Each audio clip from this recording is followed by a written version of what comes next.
প্রিয় বন্ধুরা, এখন আলোচনা করব অসীম গুণোত্তর ধারার সমষ্টি নিয়ে।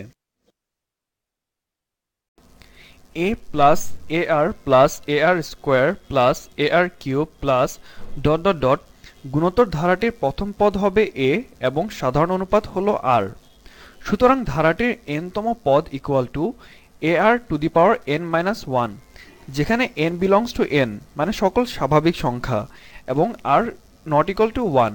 তাহলে ধারাটির এনতম আংশিক সমষ্টি S n equal to a plus a r square plus a r cube plus dot dot dot plus a r to the power n minus one equal to a into r to the power n minus one divided by r minus one যখন r greater than one.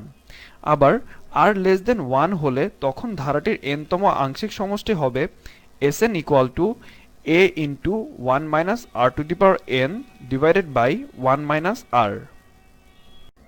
লক্ষ্য করা যাক, absolute value of r less than one হলে অর্থাৎ minus one less than r less than one হলে অর্থাৎ r এর মান যদি মাইনাস ওয়ান থেকে ওয়ানের মধ্যে থাকে, তাহলে এন এর মান আমরা যদি বৃদ্ধি করি এন টেন্স টু ইনফিনিটি হলে absolute value of r to the power n এর মান হ্রাস পায় এবং এন এর মান যথেষ্ট বড় করলে absolute value of r to the power n এর মান শূন্যের কাছাকাছি হয়, অর্থাৎ আর টু দি পাওয়ার এন এর প্রান্তীয় মান বা লিমিটিং ভ্যালু 0 হয়।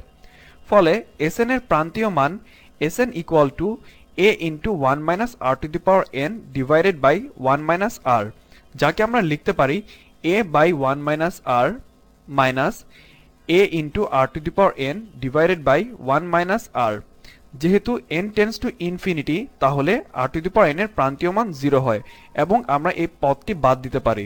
তাহলে অবশিষ্ট থাকে a by one minus r, অর্থাৎ n এর মান ক্রমাগত বৃদ্ধি করে অসীম হলে a plus a r square plus dot dot dot এই অসীম ধারাটির সমষ্টি s ইনফিনিটি, যেখানে n ইকুয়াল টু ইনফিনিটি দাঁড়ায় a by one minus r. অর্থাৎ ধারাটি অসীম কিন্তু তার সমষ্টির মান আমরা পাচ্ছি। দ্বিতীয় ক্ষেত্রে absolute value of r greater than one হলে অর্থাৎ আর এর মান ওয়ান থেকে বড় অথবা মাইনাস ওয়ান থেকে ছোট হলে আমরা অসীম ধারার সমষ্টি নির্ণয়ের সূত্রে এন এর মান বৃদ্ধি করলে absolute value of r to the power n এর মান বৃদ্ধি পায় এবং এনকে যথেষ্ট বড় করে absolute value of r to the power n এর মান যথেষ্ট বড় করা যায়। সুতরাং এমন কোনো নির্দিষ্ট সংখ্যা এস পাওয়া যায় না যাকে এস এন এর প্রান্তীয় মান ধরা যায়, অর্থাৎ এক্ষেত্রে অসীম ধারাটির কোনো সমষ্টি নেই। তৃতীয় ক্ষেত্রে আর ইকুয়াল টু মাইনাস ওয়ান হলে এস এন এর প্রান্তীয় মান পাওয়া যায় না, কেননা এন জোড় সংখ্যা হলে minus one to the power n equal to one এবং এন বিজোড় সংখ্যা হলে minus one to the power n equal to minus one হয়। এক্ষেত্রে ধারাটি হবে a minus a plus a minus a plus a minus a plus dot dot dot. সুতরাং এই অসীম ধারাটির কোনো সমষ্টি নেই।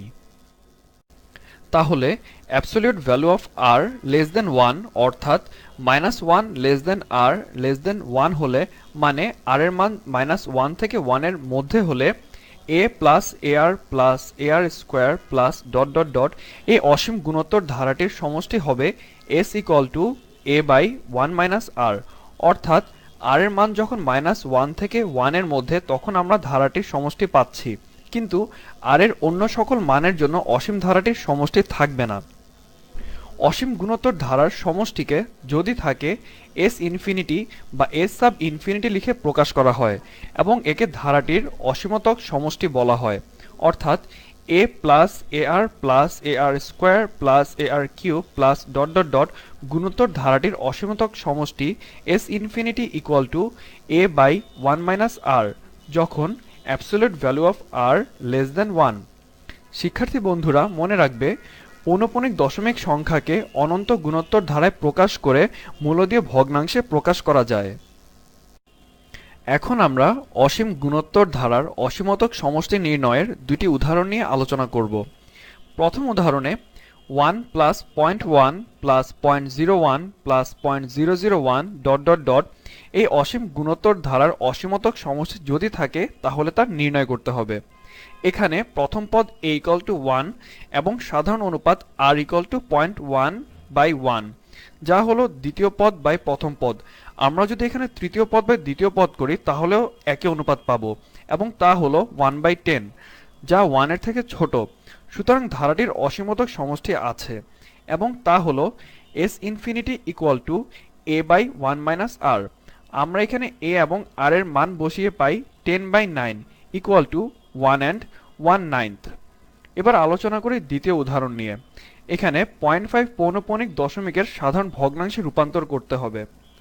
0.5 পৌনঃপুনিক ইকুয়াল টু 0.5555, কারণ 5 এর উপর যেহেতু এখানে পৌনঃপুনিক আছে তাহলে 5টি পুনরায় আসতে থাকবে, equal to 0.5 plus 0.05 plus 0.005 plus dot dot dot.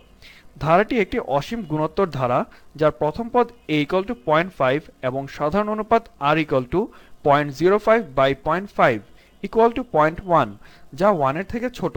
সুতরাং এই ধারাটির অসীমতক সমষ্টি আছে, এবং তা হলো 0.555 dot dot dot equal to 0.5 পৌনঃপুনিক equal to a by 1 minus r। এখানে আমরা a এবং r এর মান বসিয়ে পাই 5/9।